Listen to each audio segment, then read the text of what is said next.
6-1 run in the wild card round. Let's stay hot with these three best bets for the divisional round. And I also have an anytime touchdown bet at the end.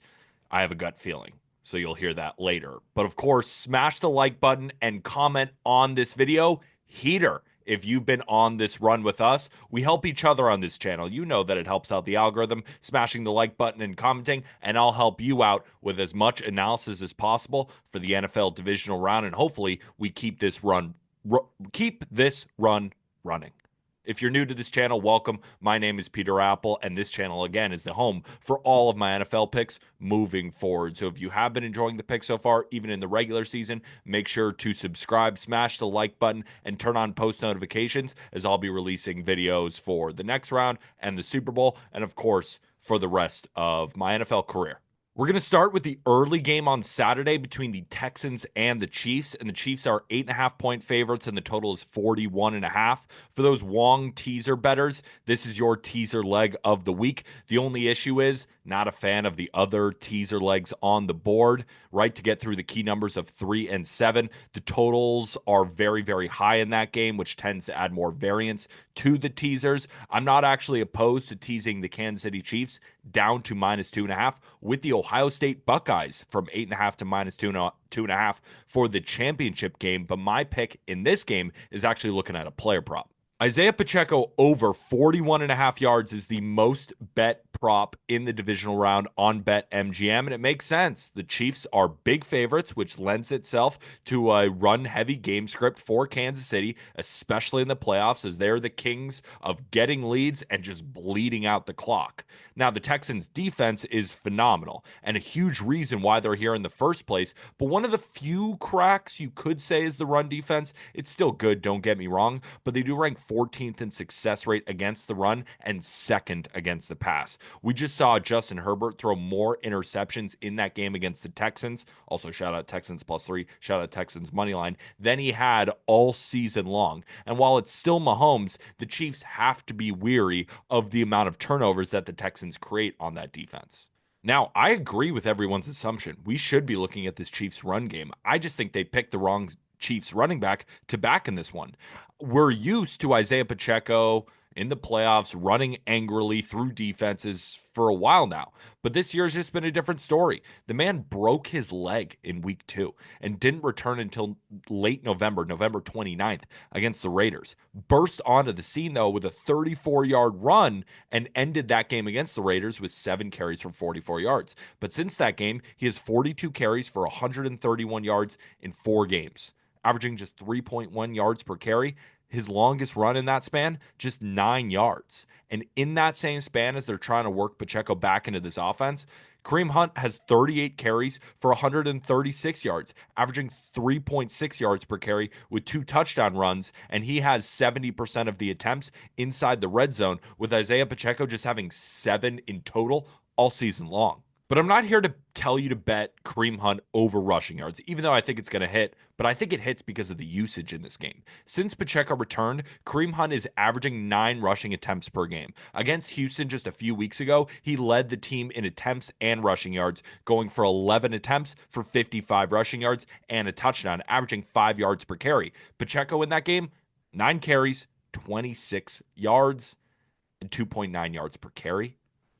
The reason I like Kareem Hunt is because Kareem Hunt is dependable, and I think Andy Reid knows that. Hasn't lost a fumble all season long, and is tied for the best pass blocking grade among all running backs with James Cook, which is huge for defending this elite Texans pass rush. It makes sense to me that the Chiefs would rely on him as the starting really running back in this game, even though Isaiah Pacheco has probably more talent, but it hasn't shown since he fractured his fibula. So basically, while everybody's rooting for Isaiah Pacheco to get his yards, I think it's going to be Kareem Hunt vulturing rush attempts here. Now, the Texans' run defense is certainly stout. I'm not telling you to go bet Kareem Hunt over rushing yards, even though I do think it hits, but I think it gets there because of, again, the usage. So I'd rather go with his attempts line, much better value considering it's +115. So I bet Kareem Hunt over 9.5 rushing attempts at +115 for 0.75 unit risk. It's my least favorite play when it comes to risking units on this board, because at the end of the day, it is a guess, but I think the thought process is right for this game. So if you're enjoying the video so far, make sure to press that like button and comment what you think about Kareem Hunt over rushing attempts. But let's start with our next pick, which is a pick in the Eagles versus the Rams game. Eagles are 6-point home favorites, and the total is 43.5. And I just want to remind everybody that I am a Rams fan, but Rams versus Vikings, we actually went with TJ Hawkinson over yards and over receptions, both of those cash. And I don't think you're going to think I'm biased with this one. So let's break it down. As a Rams fan, I was elated to beat the Vikings. We came out hot, right? Kept our foot on the gas pedals. Sam Darnold just continued to see ghosts. We bet the Rams in that first matchup against the Vikings right earlier on in the regular season. And I was thinking about doing it again due to the great matchup for the Rams offense, but I didn't really love the value on it. So again, we went with just TJ Hawkinson because of their inefficiencies covering tight ends. But in this game, we're not going to the player prop market because the best matchup in this game is unfortunately laying the points with the Philadelphia Eagles against my beloved Rams. First off, the spot is terrible. The Rams got the short end of the stick when it comes to rest, but they also have to travel across the country to face a team with one of the best home field advantages in the NFL. I remember very clearly when the Rams and the Eagles played. Eagles traveled into LA and beat the living crap out of us. They outgained the Rams by almost 200 yards, and after a Saquon Barkley 70-yard touchdown run, the score was 20-7 and the game was over because the Eagles just hunkered down and ran the ball with Saquon, and the Rams had no answer, and that's why Saquon ended with 255 freaking yards and 2 touchdowns. And that game, Eagles didn't even have Devonta Smith in it. And we knew that we had to stop A.J. Brown, and we still couldn't. He went for 6 catches for 109 yards and a touchdown, right? I'm not putting a ton of stock into that game in the regular season, but I think it really illustrates the matchup concerns that I think will continue to play out in this one, right? Stafford, who does he thrive against? We've talked about it all year long.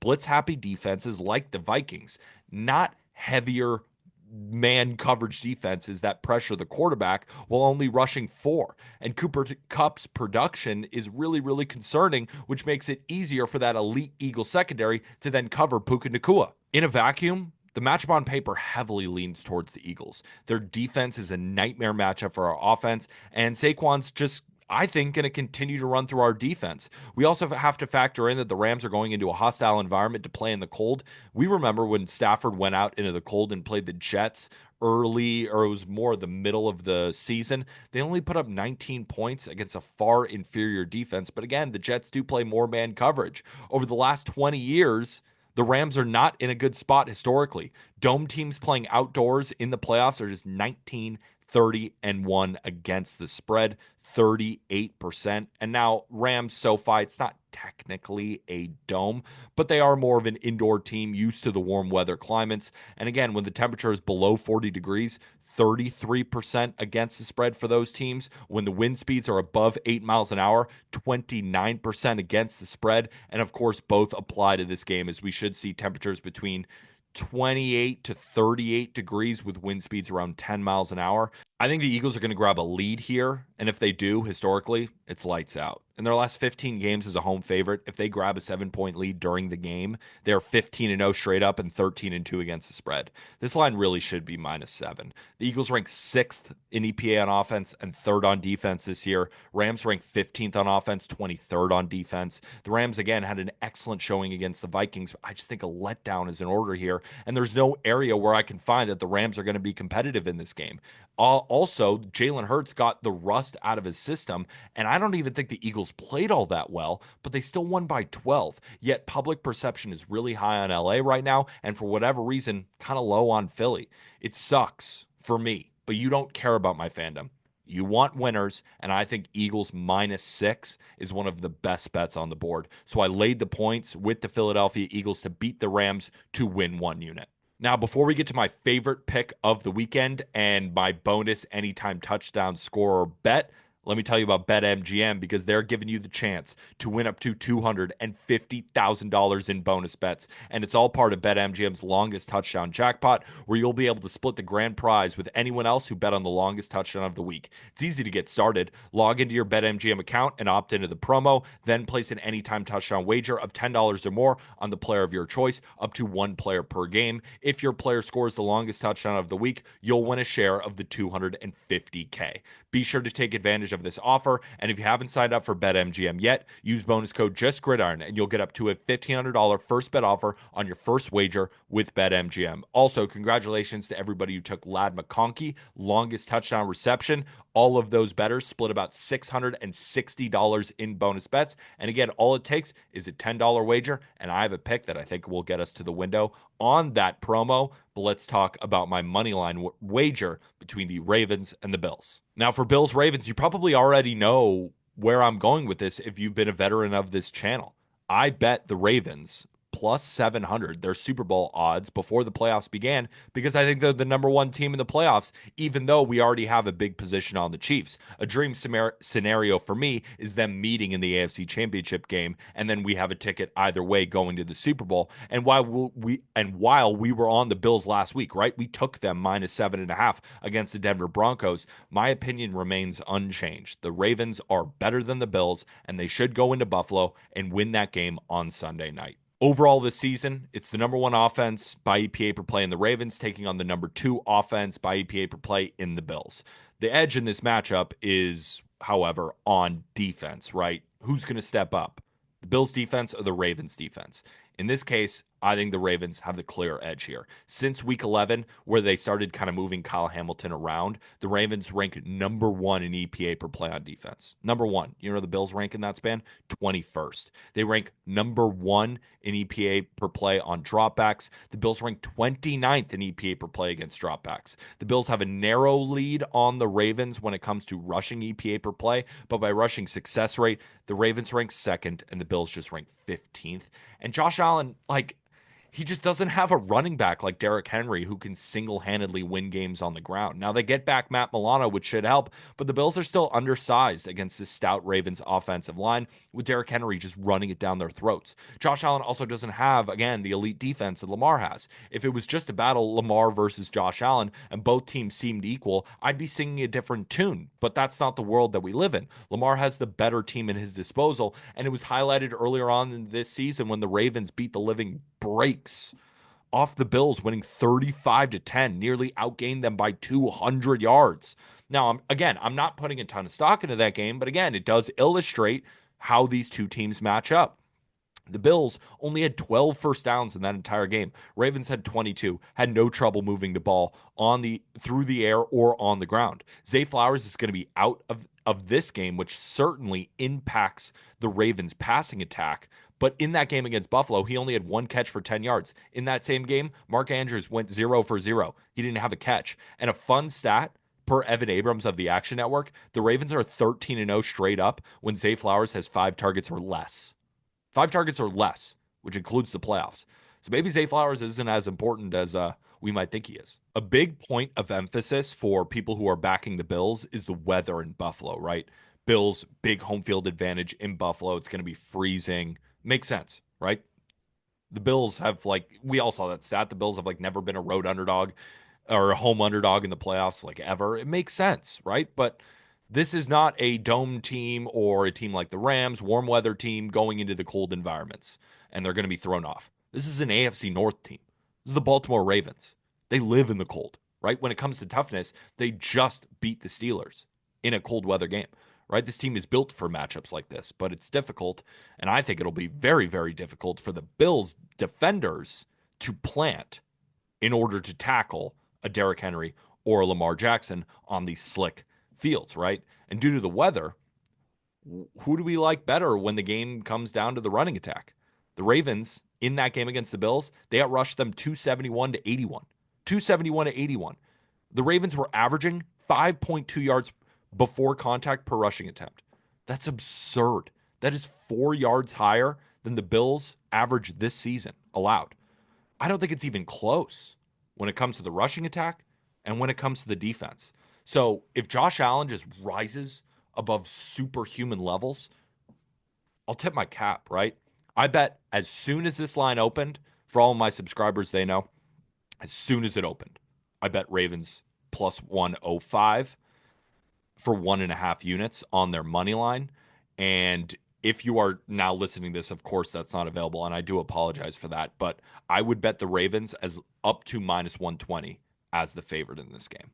right? So I would bet it as a standard unit. So 1.2 units to win 1 unit, as long as they are the favorite. If you can get minus 105 or better, I still like it at 1.5 units. But it is, again, all about the lines because, of course, the Bills are a very, very good team. But if you were giving me plus money on the Ravens, no doubt about it. And I still think they win this game. So even as a short favorite, I would still lay the money line price. And my bonus anytime touchdown bet, it can also be used for this longest touchdown jackpot. So my subscribers know this, and I didn't actually give it out because I didn't have a ton of data on this at the time.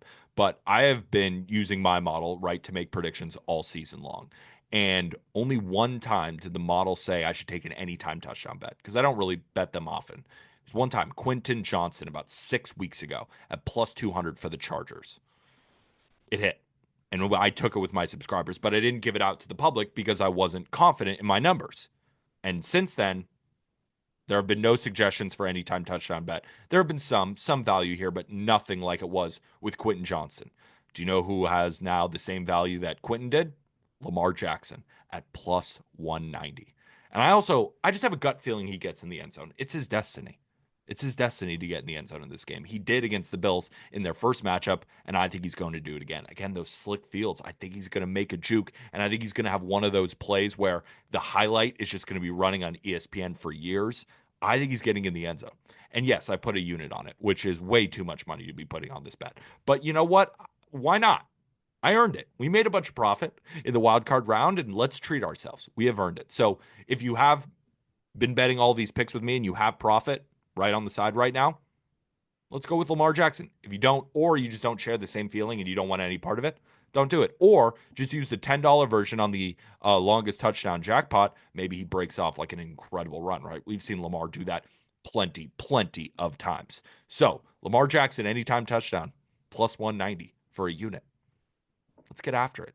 So if you enjoyed this breakdown of all of these picks, make sure to like the video, subscribe, and comment what you think. What do you think about all these picks? You tailing? You fading? You have questions about anything? Be sure to fill up the comment section below. Let's sweep the divisional round. Let's stay hot. Why not us?